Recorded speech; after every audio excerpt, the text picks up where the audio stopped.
Hi, I'm Sarah, and I once believed my marriage to Tom was unshakable. We met in college, dated for a few years, and married in our mid-20s. Our life felt perfect.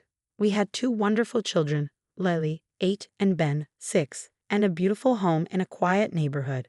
I worked part-time as a graphic designer, balancing motherhood, while Tom thrived in his marketing career.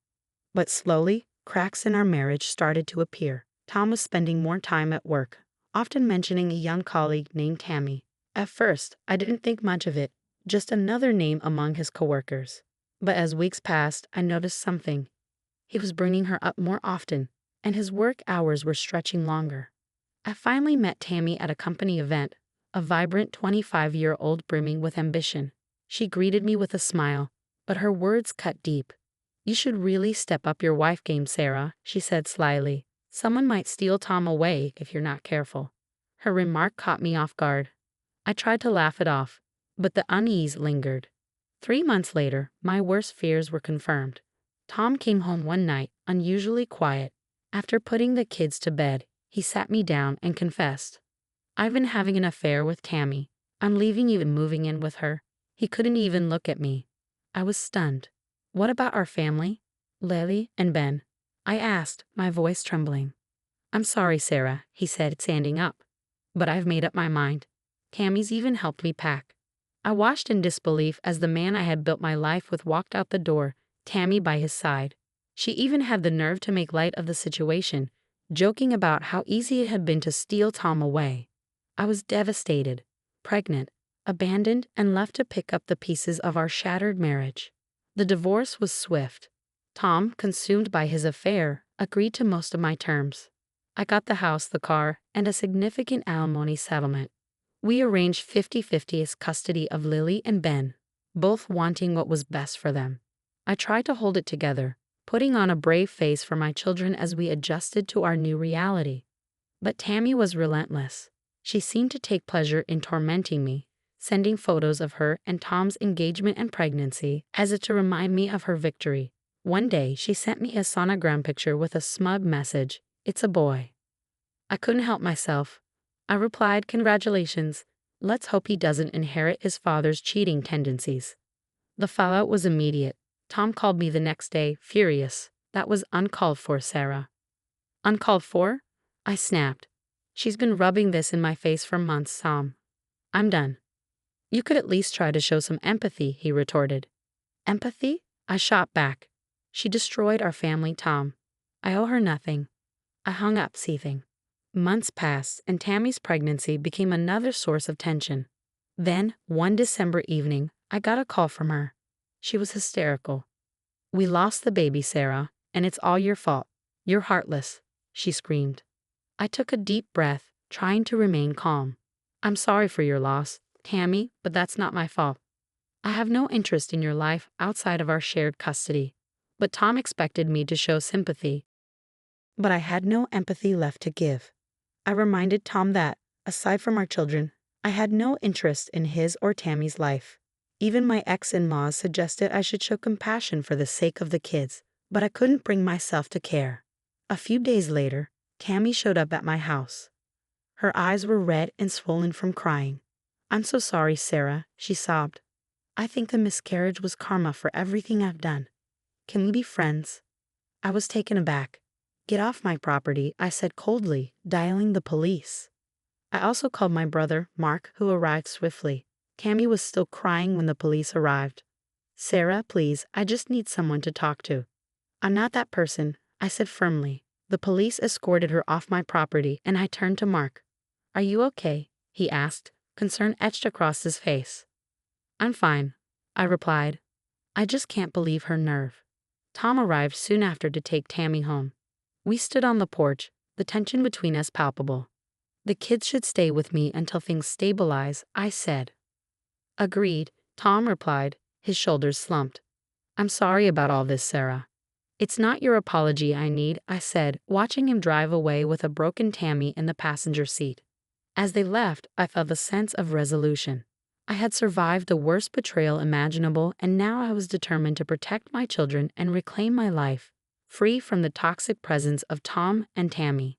But deep down, I knew this wasn't over. Tammy's mental state was deteriorating, and I had to consider my next steps carefully. Full custody and a restraining order were on my mind. I needed to ensure my children were safe and that the hard-won peace in my life wouldn't be shattered again. The next few weeks were tense.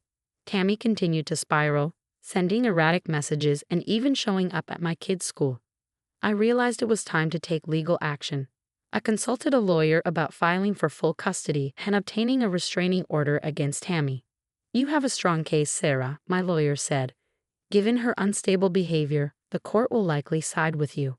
I felt a surge of relief, but I knew the battle wasn't over. Tom tried to reach out multiple times, attempting to reconnect.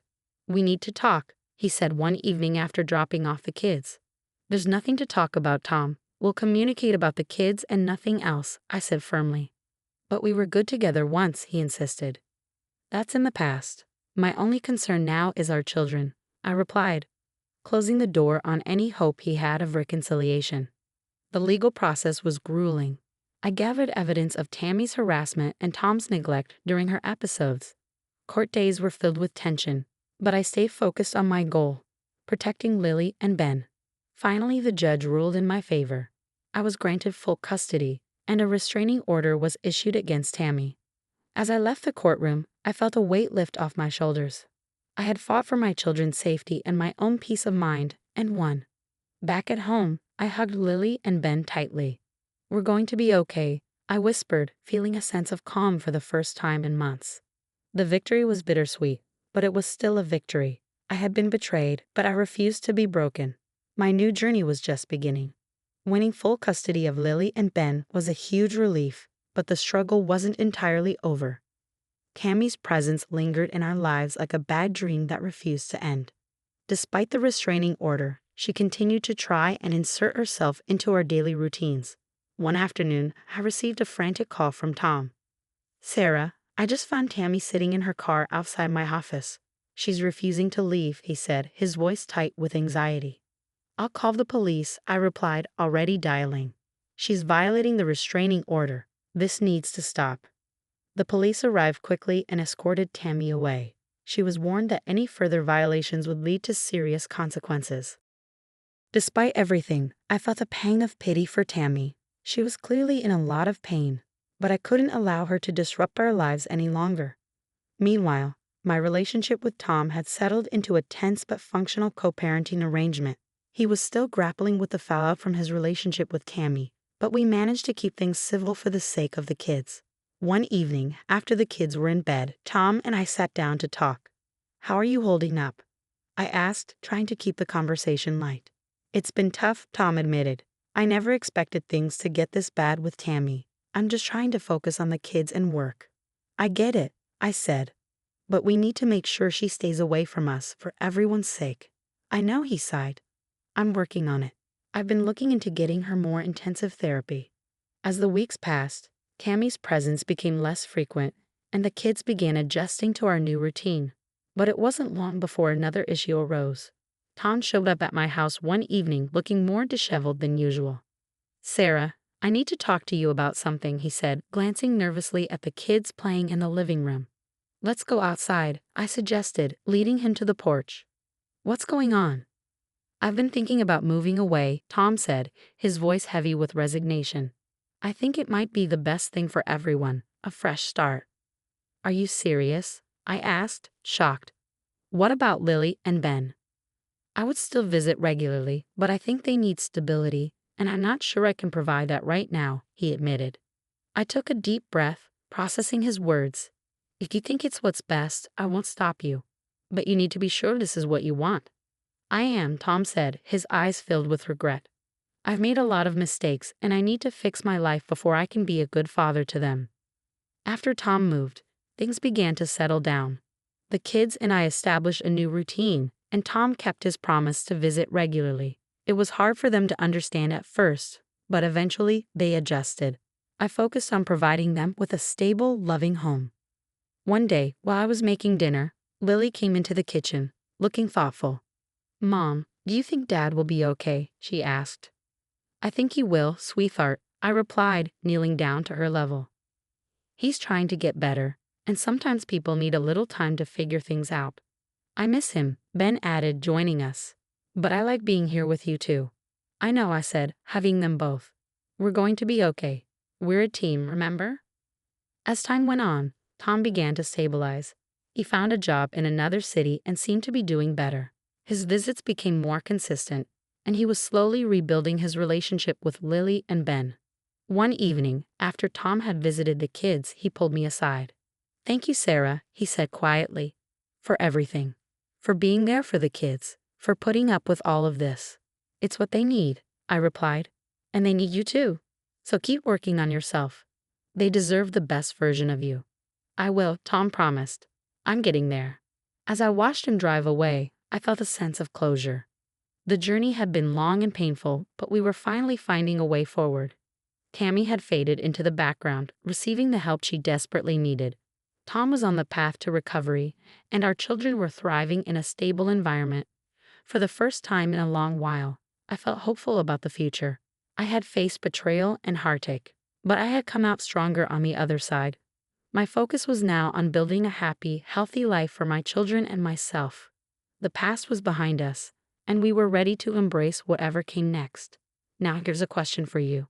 If you were in Sarah's position, would you have shown any empathy toward Tammy after she lost her baby, considering all the pain she caused? Or do you think Sarah was right to keep her distance and focus solely on her children? We'd love to hear your thoughts, so please leave your comments below.